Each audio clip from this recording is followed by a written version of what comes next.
Hey, this is Jonny Parsons from the UFC, and this is the Marcus Deegan Show.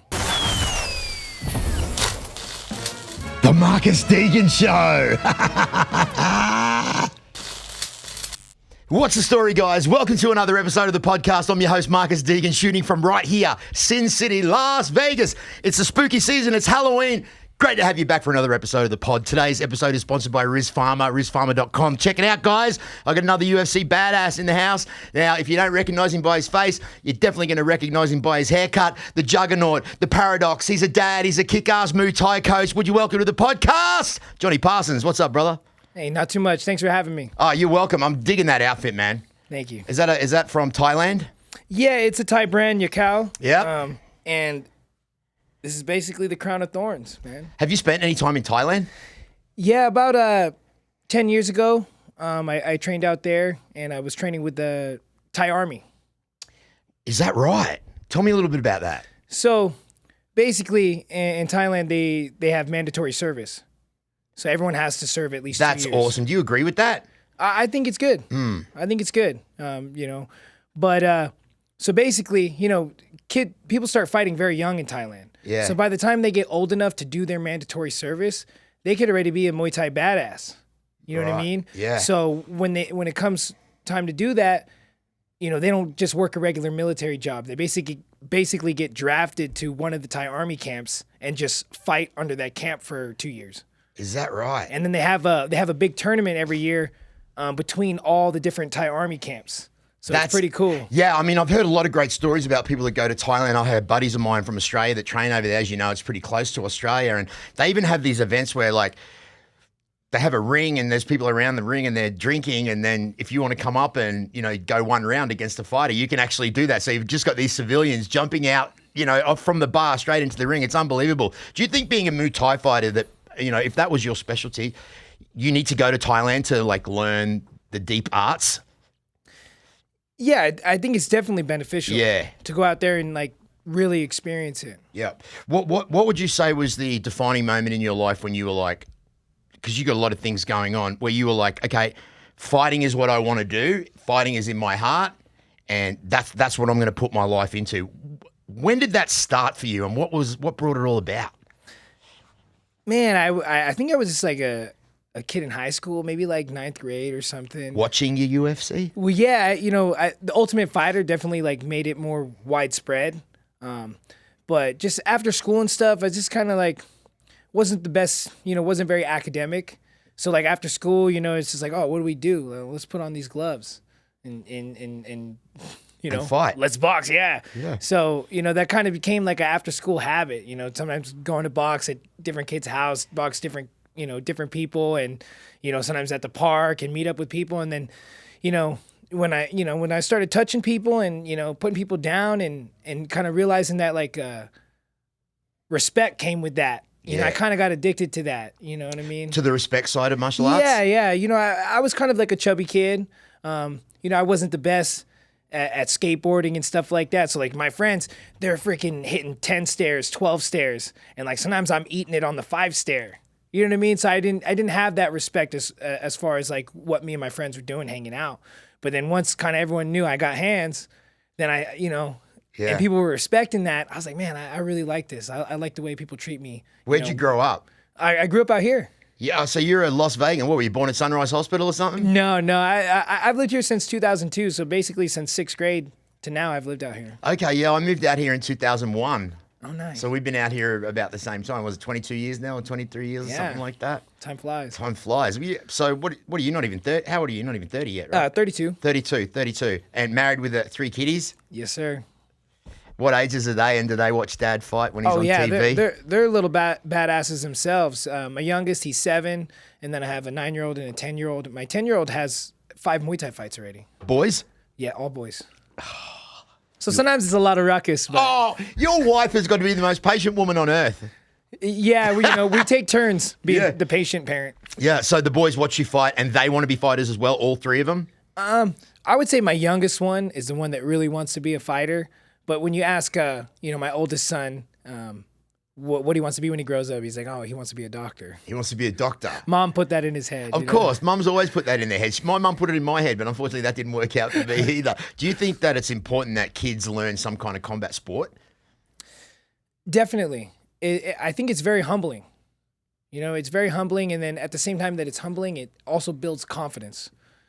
So I think martial arts for anybody, whether it's wrestling, boxing, Muay Thai, and I think, mix it up. Yeah. I would say when they're young, maybe don't push them too hard. Right. Because you don't want them to not like that, because that's where they're really going to excel in it is when they, find that love for it. How's your wife? Obviously, she's supportive of the game because, you put so much time into it when you're a fighter. It consumes a lot of your time. Is she a supportive person in your life that helps you on this UFC journey? Yeah, I think I wouldn't be here without her. Yeah. We've been together for, 13 years, and she always pushed me, and she always kind of like had higher expectations of me. And, I haven't always been, I've been a pro since 2013. So Right. I only barely got into the UFC 2021. So like I struggled in the regional scene for a long time. And she stuck with you through all of that. Yeah. That says a lot. Yeah. Yeah. When you say the regional scene, what other promotions were you fighting in? Man, it was hard to get fights, really. Being out of Vegas and then, having some, early knockouts in my careers, it was very hard to get fights. So people didn't want to fight you? Yeah, people didn't want to fight, and I basically only get flown somewhere to fight if they really thought they were going to win. Right. Because it's tough. There's not really a regional scene, like a regional fight here in town that helps build records. Like Right. what's great now is that Tough Enough, they do pro amateur fights now too, where like half the card is amateur, half the card's pro, and they are building the local fighters. So it's great to see that now, but I wish I had that 10 years ago. Are you a fan of the Power Slap? Have you watched it? Yeah, I watched it. I kind of got mixed feelings. Like, Yeah. it seems kind of crazy to me. Like, you know what I hate worse than getting punched? Getting slapped. Getting slapped. It's, you know what? Every single one of you guys that I talk to have said the same thing when I ask them about the Power Slap. Everybody has says, I'd rather be punched in the face than slapped. What do you think that is? You think slapping is like a real sign of disrespect, right? Yeah, I think like it also just stings in a different way. It hurts your hand too, right? And it's just like, yeah, the ultimate disrespect. Like you don't even need to be slapped hard. Like, one time like some dude barely smacked me and I couldn't help it. I just stuck a jab out. Yeah. Just cracked him right in the face and he was like, Yeah, it was like, bro. so you did it without even thinking about it. Yeah, he like it was in high school. He like turned around and kind of like went like that to my face, and I just stuck him, and I was like, oh, shocked myself right there. Yeah, I'm not prone to liking a little fucking rap on the lips as well. I think I used to get a couple from my dad when I was younger, so I'm not big on that. So, what do you do for like your spare time here in Vegas? So Well, you're a family man, so I'm sure everything's with the fam. Yeah, I spent a lot of time coaching. I think at 18 years old, I was teaching kids classes and some cardio kickboxing classes, and kind of like always coached. You seem really mature for your age, 32, right? That's young, man, and you just seem. And I'm assuming, well, I'm getting that the coaching is what really matures you, because if you're put in a position of authority to teach the youth, then you have to become a certain responsible guy, and through your actions and through your words. How long have you been coaching for, and is that something that you really love doing? Man, yeah, I really love coaching. I love helping people, and really, I really love the competitive aspect of it. And I think that's what kind of gives me my fight day calm, is that I've made the walk so many times. Besides my like 30 whatever fights, I've also cornered hundreds of fights. So like I'm almost more nervous for my fighters than when I fight. But just kind of going through that experience so many times, like, man, fight day, fight week, man, I'm chill. Yeah, it's funny because the normal civilian would just be absolutely racked with nerves, and a lot. Once again, a common thing with you athletes, these especially fighting athletes, combat sport athletes, the calmness that you have on a fight day is extraordinary. And I remember talking to Johnny Walker once, and he was telling me that he gets pretty nervous before he fights. That he even was warming up in the back change room and gassed out before the fight. He was that nervous. Oh, wow. How do you think he can? It's just experience, though, right? So this is something that I've stressed to my students lately. Something I heard once, and I was like, man, this is awesome. Don't be nervous. Be grateful. How do you stop being nervous though? I don't know, man. It's tough. Like for me, I definitely noticed it maybe 6-7 fights ago. Like I get real congested sometimes, where like my nose gets real stuffy and it kind of stresses me out before a fight. Like, man, I can't breathe through my nose. Like this sucks. I got to fight in a little bit. Yeah. But then like the adrenaline kind of comes on a little bit, like as you're getting ready to fight. Like third fight's out, second fight's out. You know what I mean? All the fights are coming out. Like you're coming up next, and then that adrenaline kind of comes over. And there was a bunch of fights where I went from having a completely stuffy nose to completely clear. Wow. And that's where I was like, man, my body just knows. Yeah. It knows what it's about to do, and it knows I need to be able to breathe. So like I just would go from having a super stuffy nose to breathing clear as day. Yeah, that's amazing how your body is just so in tune with your brain, right? Like, how important is mindset as a fighter? Like, how important to have control over your thoughts and your feelings when you're about to step in and protect yourself from another man potentially trying to kill you? How do you do that?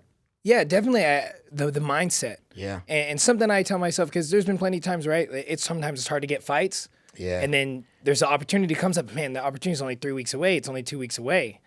You know what I mean? So I would tell myself, I haven't just been getting ready for this fight for 2 weeks, 3 weeks, 4 weeks. My whole life has led to this moment, and I am prepared and I am ready. Yeah. And you just keep telling yourself that, and do you see the fight in your head and see your victory, and do you run that back over and over and over again? Yeah, definitely. So let me tell you a good story. The day of my Contender Series fight, earlier in the day, like I was thinking to myself, like, man, like, what am I gonna do if I lose? Am I gonna go back and fight in the regional scene? Because the regional scene is cutthroat. I was like, what am I gonna do? Gonna go back to the regional scene? And then I just started thinking, I was like, man, I was like, I haven't took care of my teeth the best my whole life. Like, I'd hate to lose a tooth. And then I thought to myself, I was like, nah, screw that. I'm gonna get into the UFC, and no, I ain't gonna lose a tooth. I'm gonna knock his tooth out. And it happened. Third round, knocked his tooth out. See the power of the brain? It was crazy. I couldn't believe it. Like, we were fighting, I hit him with a combo, and I look back, he reaches into his mouth and throws his tooth out. He just threw it out, and you're like, after I seen it, I just rushed him. Wow, that's amazing. See, guys, I often talk about mindset and how you can control even your destiny with your mind, okay? And a lot of people say to me, Marcus, you always talk about mindset, you always talk about, positive thought, positive life, but it doesn't work for me. Well, the secret is you actually really have to believe it in your being to where you get a physical feeling in your body when you think about something that you want to do and achieve, right? It's got to be, you've got to truly believe it in yourself for whether you believe it's the universe or, or the man upstairs that's doing it for you. You got to just truly believe in yourself, right? Yeah, I think there's definitely a lot of people that, they're still working on that, and they try to hype themselves, but it almost feels like they're lying to themselves. Yeah, it's a little fake. It's a little put on. Yeah. Yeah. What's your background? Like as far as like your heritage, like my mom is from the Philippines, and my dad is just like from the East Coast, was in the military. My mom was actually the only person in her entire family that's here in the States, so I didn't really get to grow up with the most Filipino culture. Right. But someday I'd like to make my way to the Philippines and go learn. So you don't speak Tagalog? No, I don't. Yeah, your mom still speaks it with her family back home? Yeah, but what's tough is that I would only ever hear a one-sided conversation. Right. And my mom, she's so funny. It's like she thinks because they're way in the Philippines that she has to talk really loud so they can hear her. That's cute. Yeah, so growing up, I was like, dang, Mom, why are you always talking so loud? She's like almost damn near yelling on the phone when she's talking to her family in the Philippines. But like, I think that maybe I could have picked some things up if there was two Filipino people in front of me with more context talking back and forth, Yeah. And kind of seeing what they're talking about. 'Cause sometimes, right, people are talking about, there's context in the room, So basically, for you to be able to survive, you coach when you're not fighting, right? Is that what you do? Do you do anything else? Yeah, main source of income over the years has been coaching. But what's so great about the fight community is that, man, it's just like the ultimate level of networking.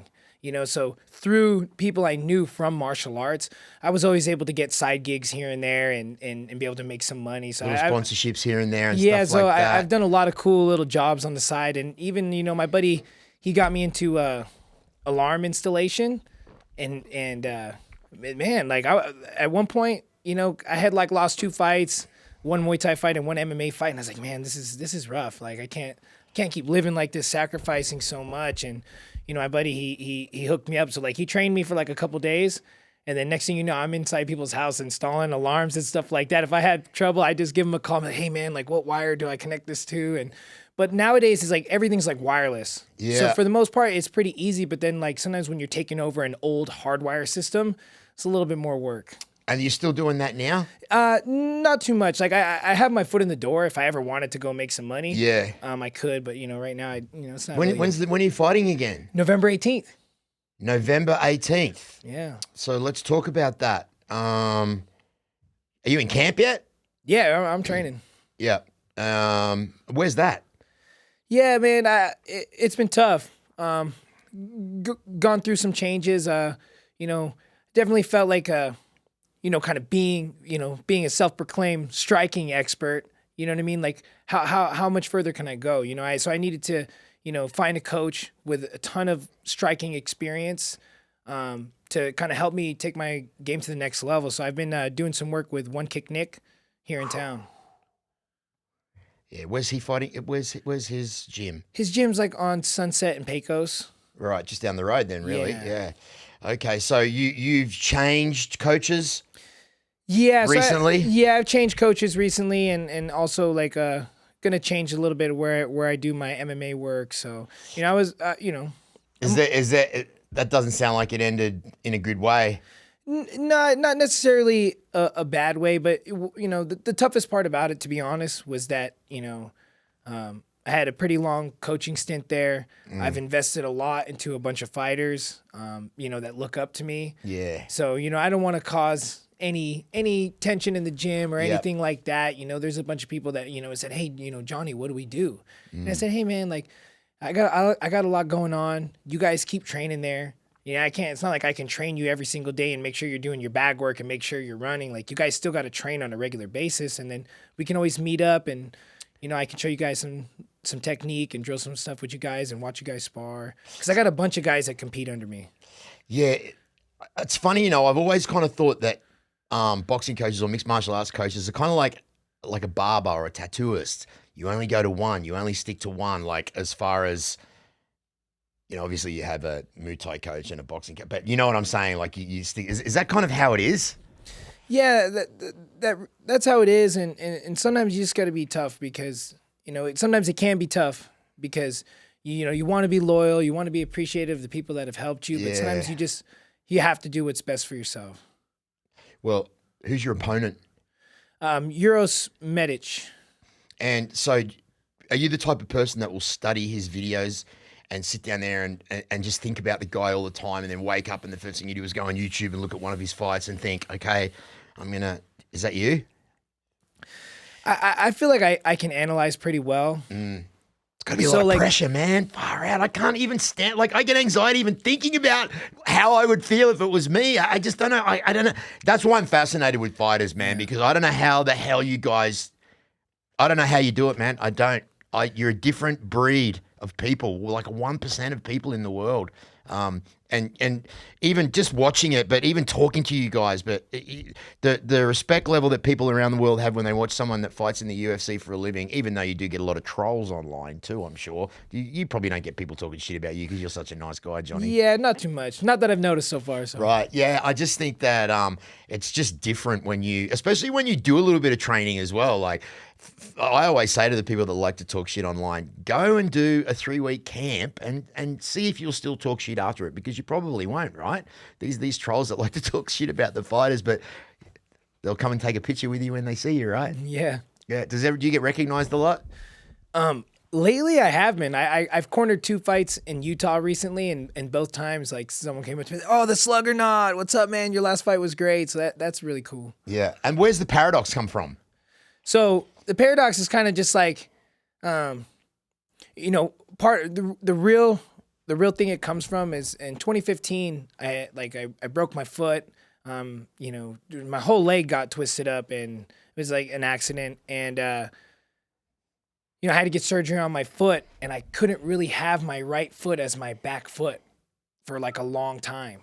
Like, so I had to put it as my lead foot and have it a little bit more flat-footed. And that's when I kind of started to really dig deep into, the southpaw stance. And I had a handful of good southpaw training partners in my camp. And that's when I started to come together. Like, man, dude, these southpaws, they don't know how to deal with another southpaw. Absolutely. It's very tricky when a southpaw fights a southpaw. So I just feel like I applied a bunch of guidelines that I use when I'm orthodox against another orthodox fighter. And I just mirrored it to southpaw versus southpaw. And I just lined things up a certain way. And I just feel like I got the recipe. That's what I was going to ask you. My word was, do you think you've got the secret ingredient there now? That you've learned to fight southpaw.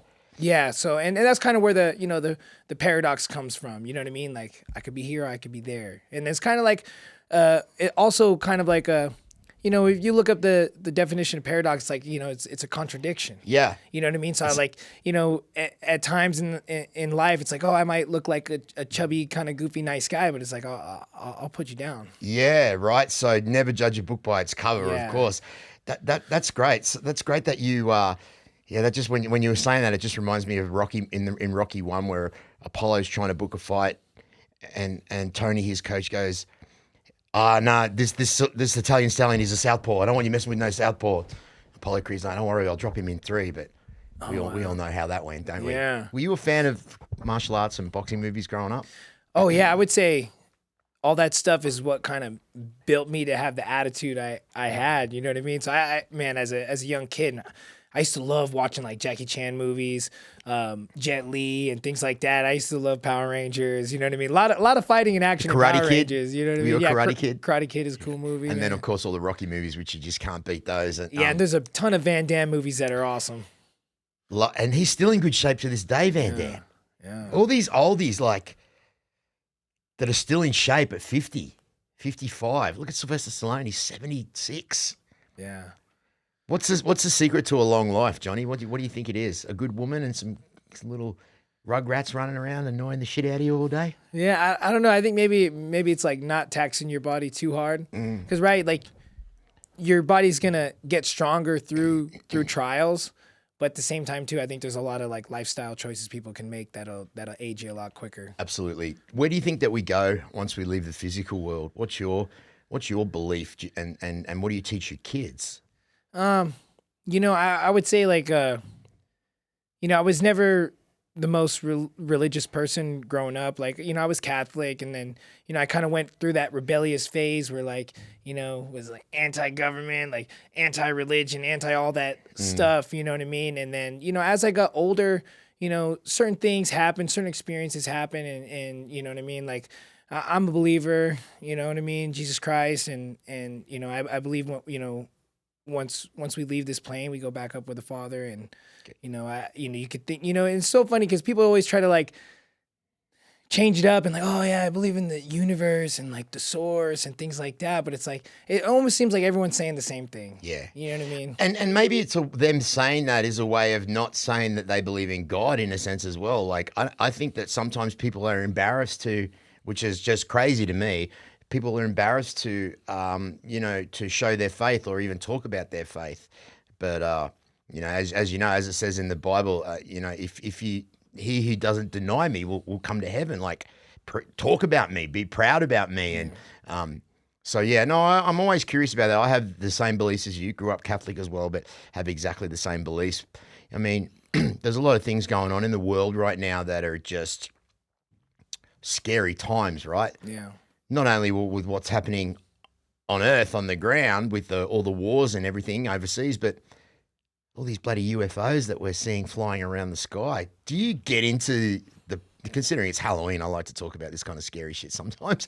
Do you get into the paranormal side of life? Man, you're gonna make me go on a conspiracy rant, man. Ooh, conspiracy. They're always called conspiracy theories, but then they always just seem to end up coming true, don't they, Johnny? Yeah, I think a lot of, out of nowhere, why, the media or the military is pushing all this UFO stuff is really just to like, I think it's another way to like get people away from God. Do you think that the aliens are possibly fallen angels, the demons, and they're tricking us to maybe believe they're aliens? Quite possibly. Yeah, I've thought that as well. If you think about the universe, people always just, oh, there has to be, life on other planets and all this. It's like, man, why can't Earth just be this special place? Yeah.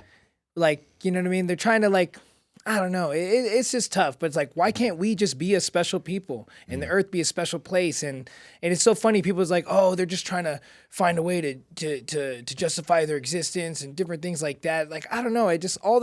All the anti-God rhetoric, it's just like, it doesn't make sense to me. Yeah. And it's so funny that, there's so much problems around the world with depression and all these things. And, all these people like searching for guidance in their lives and don't know what to do. And it's almost as if, too bad there ain't a manual on how to live our life. Well, there kind of is. Oh, wait, there is.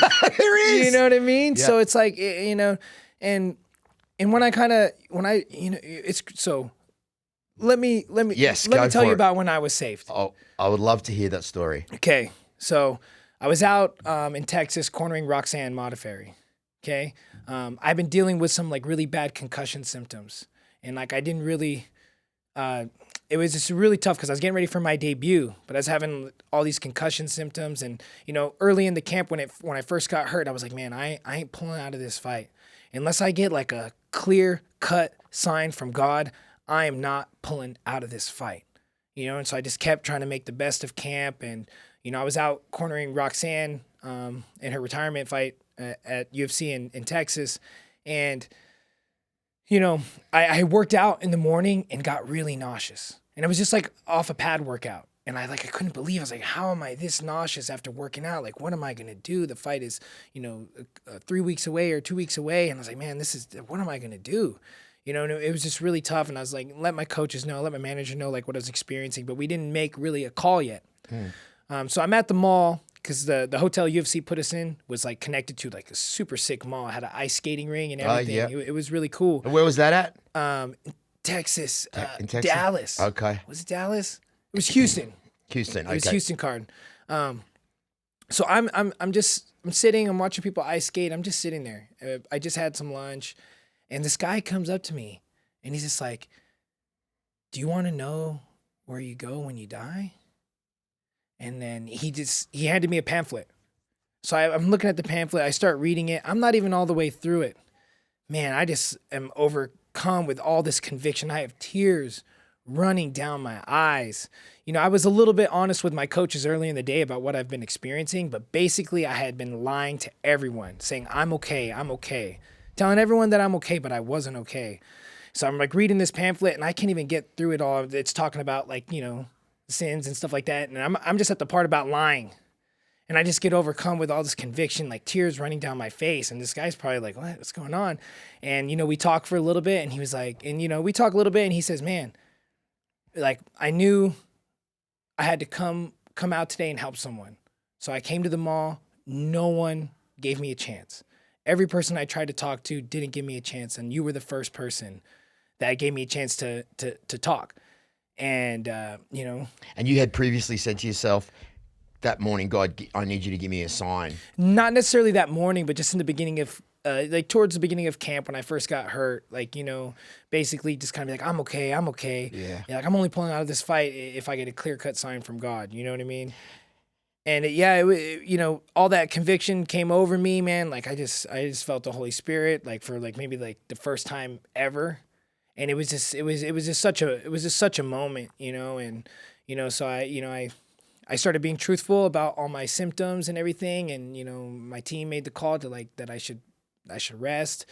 And, so like I had to take some time off of like no training and it was really tough. But what got me through was all the coaching. Yeah. So I was still involved. And then, I had gained some weight and then, so I was okay to fight, maybe 6 months after that injury, but then I just was struggling with the weight loss and, eventually, I wasn't losing any weight and I feel like people were asking me like, hey man, do you still want to fight? You know what I mean? Like, I think people were kind of losing belief in me a little bit. And, I just told my manager like, hey, just book me.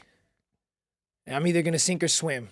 Like for whatever reason, I can't get the motivation to get this weight off. But if you book me, like, let's just see what happens. Like if I ruin my whole chance in the UFC because I was too busy being a fat ass, like that's on me. I'm gonna have to live with that. So I was like, just book me and let's see what happens. And luckily I got booked 15 weeks out. So in 15 weeks, I went from 225 to 171 to make weight. And it was tough, but that's what I needed to go. I've been doing this so long. It's hard to get that motivation. There's a lot of stressors in life that food is a coping mechanism. And what was really tough during the time I was injured is that sparring is a big coping mechanism for me. So if I'm getting stressed or whatever, I'll spar 4 or 5 times a week. Yeah. And then that kind of gets me mellowed out. But then without that, it was I was turning to all these other things, mostly food, to kind of That's your vice. Is food? Yeah. If I'm hungry and I'm driving by and I see a fast food spot, I'm gonna take a thing through the drive-through, and sometimes I'll be crazy and I'll hit one drive-through and then I'll hit another drive-through. You know what I mean? Yep, I do know what you mean, because I go through that as well. Once I stopped drinking alcohol, I just craved sugar like I've never craved it before, and I was drinking 3 cans of Coke a day and just eating multiple tubs of ice cream and stuff like that. And I got a little bit of fat boy myself. Do you struggle with your weight? Do you find it hard when you're cutting weight for a fight? Yeah, a little bit. Not, when I'm doing everything I need to do, it comes off. What's the best part of being in the UFC and what's the worst? I don't know if there's a worse. Yeah, I was gonna. I don't know if there's a worse. I'm so grateful. Being here, being local to Vegas, and having access to the PI every day if you want. Man, yeah. The food, Heather Linden. Yeah, physical therapy, the food, the training. I get strength and conditioning training there. So man, they have everything there, and every time I'm walking through that place, I'm just feeling so blessed. I like what you said, that you felt the Holy Spirit. A lot of people don't understand what that means, to feel the Holy Spirit. And in our faith, obviously, our Creator is of 3: the Father, obviously the Son, which was the human version of God, which was Jesus, and the Holy Spirit, which is the Spirit of God, which you feel in yourself. So when people pray, especially, I'm just going to talk for myself here. If I pray, or if I start talking about God, or if I'm watching something on TV, and I will get a physical feeling of emotion, whether I cry or whether I get goosebumps, or whether I get dry in the throat, and even if I read my Bible, sometimes I'll start to cry. And my girl's like, "Why do you get so emotional when you talk about God?" And I'm like, "Because I feel the Holy Spirit in me." You're gonna make me cry right now. You better stop. I'm holding it back right now myself. Yeah. And because I feel the Holy Spirit, I can physically feel it. And until you felt that, that's what can make you change your life, man. That can make you repent for your sins and to want to be a better person and to do the better thing. And then what everybody else doesn't understand, guys, and I'm telling you this right now, the more you talk to God, the more you read your Bible, the closer you will get. The more you will feel His presence, and then your prayers can be answered. Because it says it in the Bible, ask and you shall receive. I'll give it to you. You just got to ask for it. Yeah. So I'm really glad that you said that. Yeah, I was holding back a bit of emotion in myself, because I just love my Creator, and and it's so funny, I said to my wife the other day, she came out of the bedroom, and I was like, there he goes. He did it again. I asked him, and he put it right there. I've been getting all my prayers answered. She says, "Why now?" And I said, "Because I've been repenting for my sins, and I'm feeling closer to God." And yeah, it's funny because, there's, obviously, right, there's probably a lot of fake Christians out there, and just different things that they're not really about it as they say they are. And, people always want to point out the worst of the bunch. Yep. They always want to point out the worst of the bunch. Well, this and that person did this or whatever. But, sometimes I'm thinking to myself, man, these people that are always trying to get away from God and things like that, what do those people have that keeps them morally sound?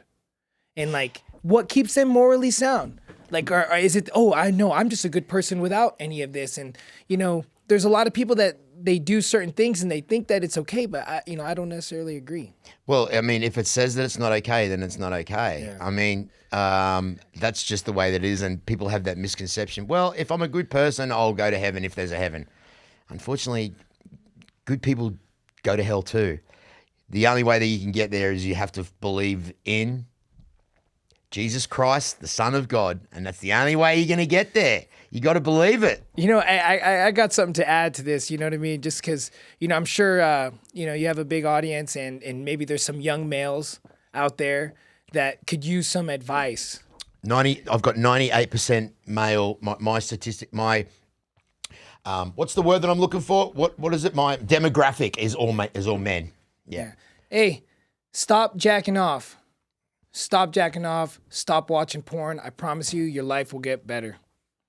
Yeah, people don't understand that something such as porn, what it does is not only does it separate you from reality, but it also it's any man that looks at another naked woman with lustful eyes is sinning. Yeah. You got to just try not to self-gratify with porn because it will affect your marriage with your wife. And yeah, it's different. Like when you and I were growing up, well, especially when there was a Playboy, and it was maybe one of your mates' dad had one fucking hidden in the bottom drawer. That now it's as easy as picking up your phone, and it's more explicit than ever. Yeah. And I've been guilty of it myself. I'm a man. I'm not going to lie. It's something that I've, you know, not struggled. I've not struggled with it, but you know, I've partaken in it. Yeah, and it's crazy how they, you know, there's a big group of people that normalize it and just like, oh, it's okay. But that's the kind of thing, like, you know, what does an atheist use to keep them morally sound? That's a really, really good question. I'd like to ask one sometime. Do you believe in God? I don't. You don't? I don't not believe in God. I don't understand that answer. Yeah. More so in like the sense of, I guess I don't know what I don't know. I sing at all kinds of churches and synagogues and all that kind of thing. And generally, Chase is an opera singer. He sings in churches. Yeah. And I mean, like, one of them is a Lutheran Christian church, and I generally agree with what they say. And like, I guess for me, religion's more about the community than believing in the higher power. For me. So you don't believe that Jesus lived here on earth and then died on the cross and went to heaven 3 days later and then came back and told everyone what the deal was? You don't believe that? I mean, it's my duty to tell you that is true because that is the only way that you will be able to get into heaven. That you just have to believe that. You really do. Yeah, I mean... And you know the only way that you're going to believe that, and I'm not going to turn this into any kind of religious preaching podcast, but it's my duty to tell you that because if I don't, it says in the Bible, I need to tell you. I have to. It's my duty as a Christian to tell you that. And I just want you to go to heaven, my brother. That'd be great. And the only way there is through Jesus Christ, the Son. So maybe read the Bible. Have you ever read the Bible? When I was younger, you know. Yeah. There's a lot of great stories in there. Yeah, I mean, I like to read all of the religions things, just kind of see like what the deal is, you know. Yeah. Did you watch Passion of the Christ? Did you get through it without bawling 20 times like I did? Oh man, so I haven't seen it, but I bought it on Vudu, and I've just been waiting for like the right night to watch it with my whole family. So it's like it's bought on Vudu, and like I just gotta turn it on. Talk about feeling the Holy Spirit. I truly believe that movie was put into visual form so people could get a semi-realistic sense of what Jesus went through. Yeah. Trust me, brother, that movie will change your life. It changed mine. And the lead actor, Jim Caviezel, I don't know if you've ever seen a documentary on him, but he was struck 3 times by lightning during the making of that movie. His heart stopped. He nearly died from he got struck while he was on the cross, and he believed that the suffering that he went through, he dislocated his shoulder on the cross and he was in a lot of pain, and he believed that was the Spirit of God letting him experience, because I don't want to give too much of it away, but if you guys have seen the movie, you know it is probably one of the most emotional movies you ever see. I don't know if your little kids could see it, maybe you're a 9-year-old, but it's pretty graphic. They you know, I don't want to say that I'm that dad, but yeah, we just, you know, Yeah. Well, and the only other thing is it's subtitled, so it's spoken in Aramaic, which was the language of, I think Greek Aramaic or something like that was the language of Jesus back in those days. My kids could use some more reading. Couldn't all kids? Hey, I like the movie Apocalypto. I read the subtitles in that movie. That movie's awesome. Hey, Chase, have you seen Apocalypto? I have seen Apocalypto. Oh, man. Mel Gibson. Well, Mel Gibson's the same. He did both movies. Yeah, he's an awesome director. Unbelievable. That was a great movie. I really enjoyed that movie. Very, very graphic. And there's another one I like too, which has got a few. It's called The Green Inferno. Have you seen that? Oh, it's in the South America, right? When they get captured by the cannibals. Have you seen it? Oh yeah, I seen that. It was a while ago, but I remember seeing that one and being like, whoa. You a big movie buff? A little bit. Yeah. Do you watch combat sports outside of like when you're not fighting or training? Do you watch like the boxing or like, for instance, this weekend, your man Francis Ngannou's taking on the 6'9" punching power of Tyson Fury. Whereas I think all the strength goes to the challenger. I think that the experience in boxing obviously goes to the champ himself. But how do you think that's going to go? And are you excited to watch that? Yeah, I'm definitely excited to watch that one. I think Tyson Fury's going to take it. But, I'm kind of a person that always kind of roots for the underdog. But yeah, I think Tyson Fury is definitely going to take that one. Yeah, I mean, he's just such. I don't know if you've ever stood next to someone that is 6'9.5". Have you ever stood next to a man that big before? Not too many times. Absolutely, it's a freakish side of nature. I mean, how long are your arms when you're 6'9.5"? How long are your arms? Because isn't that the length of your body? Yeah. That's the length of your body, and apparently that's the length of your foot. From there to there is your foot size. Weird, right? Yeah. So what happens for Halloween in your household, Johnny? Do you what are you dressing up as this year, mate? Yeah. My wife is the kind of person that likes like on holidays to dress up and take family pictures, and I feel like that's more what it's about.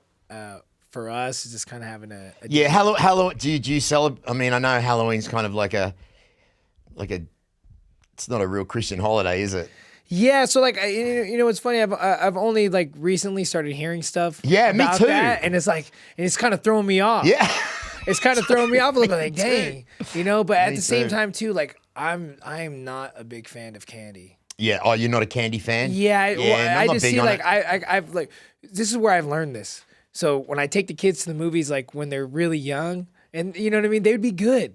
They'd be good, but I'm a cool dad. I get them snacks or whatever. I mean, like the second they get into the candy and the snacks, they don't want to sit in the chair anymore. They're moving around, so I've just seen candy and sugar physically change my kids before my eyes, and I'm like, if I had a choice, I'd rather not give them this stuff. Yeah.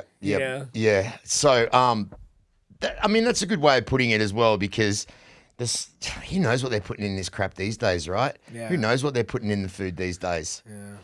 Yeah. So there's no UFC. Is there any UFC this weekend? I wonder if they're off this weekend. They could be. I know that they're getting ready to. I think Brazil is next weekend's card. Is that the one what was going to be headlining? No, that wasn't the John Jones fight, right? No. That's going to be the following weekend. That's going to be but he's not fighting anymore because he's out with the injury. Yeah, that's crazy. You got any injuries that plague you? The broken foot, right? Yeah, not really. And that was a thing that ended up being a blessing in disguise, almost like a paradox. You know what I mean? It was, it was supposed to be detrimental, but actually that moment helped me, improve my fight IQ, my understanding of both stances and things like that. So yeah, it was a blessing. Sorry, guys, I'm not going to answer that. I was getting ready. I got booked for a fight, my first fight ever, with a company called Celebrity Boxing, which is the brother company of the BKFC. There's David Feldman, who does the BKFC, and Damon Feldman, who does the Celebrity Boxing. And they said to me, you want to come and fight? It's 3 2-minute rounds, it's $10,000 or whatever. If you win, it'll be a little bit more. And I'd never had a fight before, and I was like, I've done a little bit of boxing training, but I was like, yeah, all right, I'll do it. I'll definitely do it. A podcaster, YouTuber against, I love Connor. I'm Team Connor. Someone that hates Connor, they were going to kind of pair us up together, right? And it was going to be on Triller on pay-per-view. It was going to be a pay-per-view fight. Everyone was telling me not to do it, and I was like, no, I'm going to do it. I want to at least do one training camp, one fight. I want to do one walk, just once in my life. Anyway, 3rd week into camp, I ruptured my Achilles. Oh no! So I'm out for 12 months. I should be in the boot. But I did a partial tear and then a full tear. So I'm just maybe I did it once, had 6 weeks off, and then re-injured it. And I'm about 6 weeks out of the last time I did it. So I should be in the boot, but I felt pretty good today. So I'm struggling with this Achilles. I can barely walk. Yeah, that makes more sense now because when I seen you limping around, I was like, oh, he ain't limping, he's pimping. Yeah. No, I'm limping, brother. I'm limping. Now that painful. I'll tell you what, that is a painful injury. Yeah. And have you ever seen that movie where they're in Europe and they get locked in the big warehouse and the dude cuts them up? The different dudes cut them up. And there's that one scene where the guy gets his Achilles tendons cut. Is it Hostel? Hostel, that's it. That's it. You know your movies, man. So there's that one scene in Hostel where the guy goes, okay, go, you can leave. And he's like, really? And he gets to get up, and then the guy just goes slash, and you just see him fall over. And I remember just watching that movie going, man, I can't imagine what it would feel like to have your Achilles slashed. Well, now I do. Remember in the movie when they ran over the little whores that set him up? Yeah. I was like, yeah! What a movie, Run those right? bitches over. Yeah, I mean, that one and Hostel 2 was pretty good as well. Did you see Hostel 2 where he wakes up? The guy that goes home on the train. Remember the guy that got his fingers cut off and he's home on the train? Well, he wakes up then like 2 weeks later. Yeah, you've got to... Oh, I got to go. You ever seen Hostel 2? I can't remember it the same way I remember the first one. Yeah, no, that was a pretty horrific movie. Yeah. No, man, well... Jason House and Ed Cap and I've interviewed so many of those boys from Iridium and everyone's just great. How good is Jason House as a management? Oh, it's great. Iridium has been so great to me, and what's crazy is that I started working with this guy Lance, who's one of the agents at Iridium. Lance Spord? Yeah. So man, he's a great guy, and I was kind of at the gym, just kind of like known as like, oh, this tough guy. The sparring partner for anyone. Like if someone came in and they were badass, it's like, oh, Johnny, go spar that guy. You know what I mean? Yeah. And that's kind of like was like kind of almost my role. Like that's all I was looked at as. Like, oh, he's a tough guy that he's been training with us, and he's a Muay Thai guy, striker. Like so when someone was was tough or someone was sparring hard, it's like, oh, Johnny, go spar with that guy. You know what I mean? And he had always been around the gym. Managing some of the guys and things like that. And like, oh man, he's good. But one of the biggest things was like, oh man, his weight, you know what I mean? But he took a chance on me and, I started he started getting me some fights that were basically like, leftovers, like, just some leftover matchups that like maybe no one from Iridium was taking. So he was able to kind of slide them over to me. And I kind of just went on this like finishing streak. And then that's how I got my shot. And then eventually, during that finishing streak, then I officially signed with Iridium, and then did a couple fights, and then got into the UFC. So I'm so blessed. So who cuts that luxurious long hair of yours? My man Elliot? No.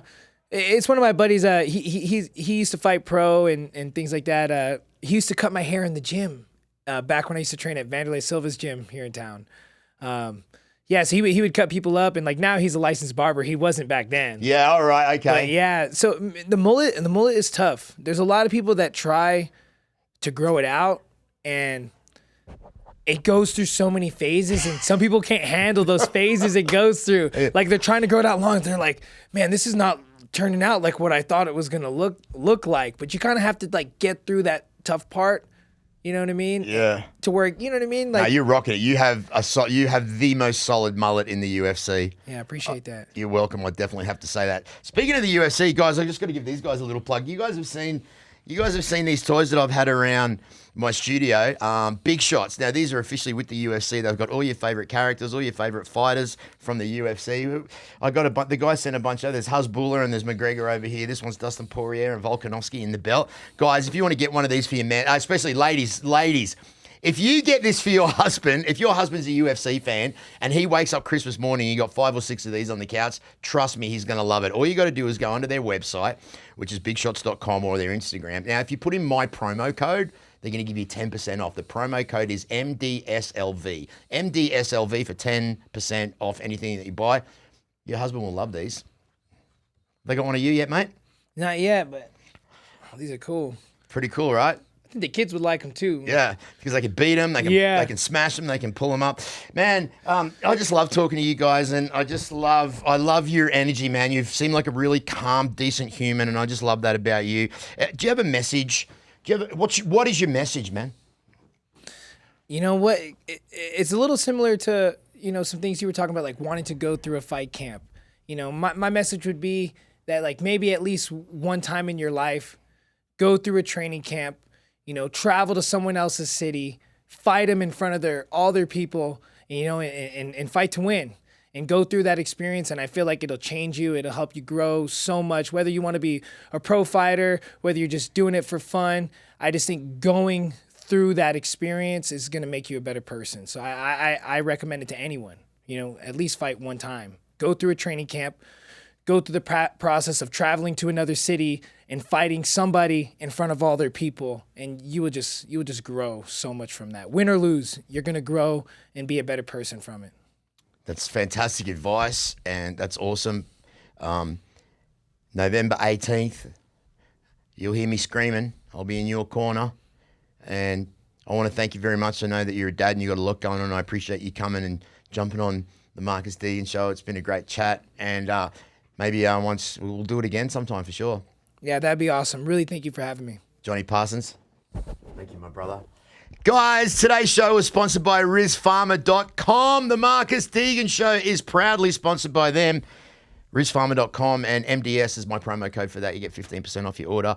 Make sure you like, share, and subscribe, guys. Thank you to everyone that's listening on Spotify. We're doing really, really well, and we're trying to pump the YouTube channel up, so I'd appreciate it if you gave it a like, a comment, and shared it. This is Marcus Deegan with Jonny Parsons for The Marcus Deegan Show. We're out. That was awesome.